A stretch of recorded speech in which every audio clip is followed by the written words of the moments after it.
2022ஆம் ஆண்டு மலேசிய மாணவியை கொலை செய்த குற்றத்திற்காக வாழ்நாள் சிறைவாசம் அனுபவித்து வரும் தைவானிய ஆடவன் அப்பெண்ணின் குடும்பத்துக்கு இழப்பீடாக 8,24,000 ரிங்கெட்டை வழங்க உத்தரவிடப்பட்டுள்ளான்.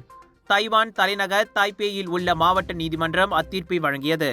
2023 ஆகஸ்டில் இருந்து ஆண்டு வட்டியாக 5 விழுக்காட்டையும் சேர்த்து அப்பல்கலைக்கழக மாணவியின் பீட்டருக்கு செயின் போயின் வழங்க வேண்டும். 32 வயது செயின் குற்றவாளியே என கடந்த ஜனவரியில் மாவட்ட நீதிமன்றம் தீர்ப்பளித்த நிலையில் ஜூன் மாதம் தைவானிய உயர் நீதிமன்றமும் அதனை நிலைநிறுத்தியது. 2022 ஏப்ரலில் இன்ஸ்டாகிராம் வாயிலாக அறிமுகமான இருவரும் அவ்வாண்டு அக்டோபர் முதல் காதலர்களாக மாறினர்.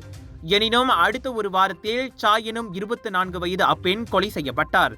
தான் குடியிருந்த வாடகை வீட்டில் மூச்சு திணறி அவர் இறந்து கிடந்தார். அவரின் கழுத்து முறிந்திருந்தது சவ பரிசோதனையில் கண்டறியப்பட்டது. செயின் தன் கைகளாலேயே சாயின் கழுத்தை நெரித்துக் கொண்டதாக அரசு தரப்பு நீதிமன்றத்தில் தெரிவித்திருந்தது.